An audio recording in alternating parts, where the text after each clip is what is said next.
Hey everyone, Anthony Fantano here, doing a raw, casual Friday review, quickie review of this new DJ Khaled album, Jesus Christ. That's not the title of the record, but that's what I want the title of the record to be. Jesus Christ. This thing is such a mess. How did we get here? I mean, not that DJ Khaled, in my opinion, has ever been an albums artist, but it certainly seemed like Major Key was a sign of him taking a step in that direction, coming through with a more cohesive project.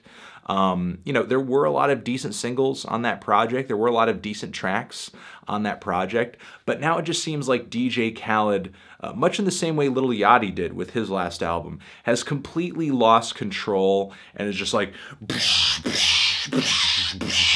like, you know, put out anything, put out everything, just throw anything at the wall that we can produce and just like see if it sticks. And maybe that's a decent strategy if you're just like hoping and just praying that anything that you come out with is like accidentally a hit. And don't get me wrong, there are a few tracks on this thing that going into the album I liked a lot. I mean, I like that track with Rihanna. Sure, the Santana guitar lead is worked in there a little rough. It's a little rough, but I like the song generally.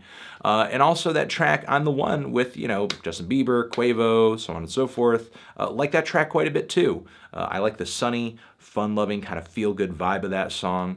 You know, I think it's a little underrated against this, you know, for the snobbish set. You know, I think it is a little bit of a summertime bop. However, beyond that, this record is like such a mess. Like not only in the grander scheme of things because it's 90 minutes long. And you have tracks on this thing that are totally unnecessary. They're totally throwaway. Moments where DJ Khaled is just like, not even, you know, every once in a while, DJ Khaled, just like every once in a while, you know, popping in every once in a while. No, I'm talking about like he's yelling all over the song and basically forcing his own meme. It's like, geez, dude, you're already a meme. You're already a big meme. Everybody loves your meme status. You don't got to force it that hard. You know, we get it. You're a meme. You don't got to shove the meme down our throats. Obviously, we're here for the meme. If we weren't, then we wouldn't be listening to the album. You know, you don't got to force the meme that hard. But geez, beyond that, there's so many songs on this thing that sound like they're in a rush to be over. Like they really want to be done. The hooks all sound rushed, or they just kind of sound like super plugged in, super rigid, super robotic, especially the one with Beyonce and Jay-Z on here. This track just is dying to be done. Like this track is like, as soon as it starts, it's like, can't wait to be over. Can't wait to not be playing anymore. And even when you do get like a decent verse, because there are a lot of throwaway verses on this thing, a lot of artists phoned it in on this record. Like Nicki Minaj phoned it in on this album. There are a lot of performances that are totally phoned in on this record, but even when you get a decent performance, like Nas, you know, did a pretty decent verse on this record. Even when you do get a decent verse, a decent performance, it's really everything else around it that suffers. You know, everything else around it is just not salvageable. Like on that Nas track, the hook is trash. The beat is just okay. I don't know how he managed it over that instrumental. That instrumental's a pretty mediocre instrumental. I would not have done anything with that instrumental, but hey, you know, him and DJ Khaled, they have a thing going. I guess they're just going to kind of keep it going.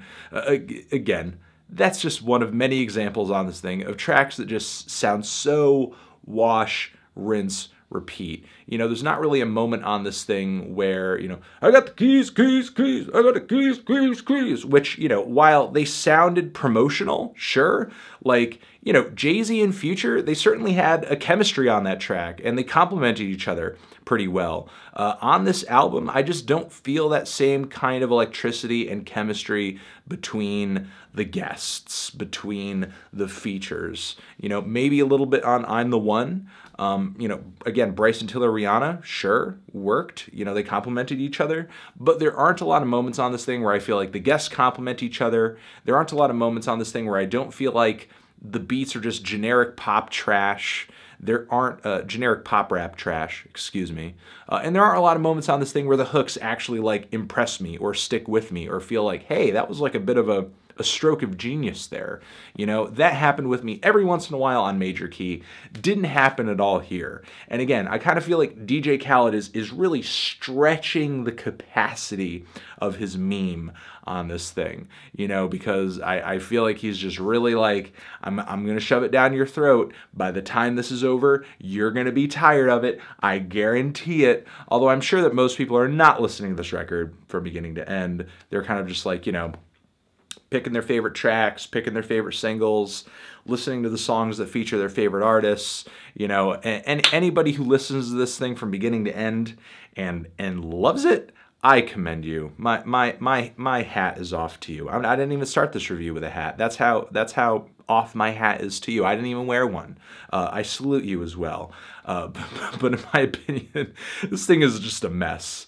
This thing is a total mess. It's too long. There's so many filler tracks, so many throwaway tracks, so many throwaway hooks, and just so phoned in. Like, DJ Khaled, if he's going to continue to put out material like this in the future, continue to put out albums that are this big into the future, he's going to have to demand just a little bit more from his guests. You know, he's going to have to demand just a little bit more from his producers, a little bit more from the rappers, the singers that he has on the project, because, you know, some of them are not doing their best work here. They really aren't. You know, but the thing is, like, DJ Khaled, as popular as he is, he's still kind of over a barrel because, you know, he's still at the mercy of the people who he works with. You know, he doesn't produce, he doesn't rap, he doesn't sing. You know, he sort of like collectivizes everybody, which is fine. But the thing is, like, you know, he can't just be like, well, screw you. If you're not going to rap on my record, I'll rap on my record. Like, you know, he can't do that, you know? He can't just say like, well, Nas, if you're not going to be on my album, I'll replace you with this other, you know, he can't do that. So, I don't know. Yeah, I'm disappointed with this. Although I don't know why I had high hopes in the first place. Oh, it's a mess. It's a mess.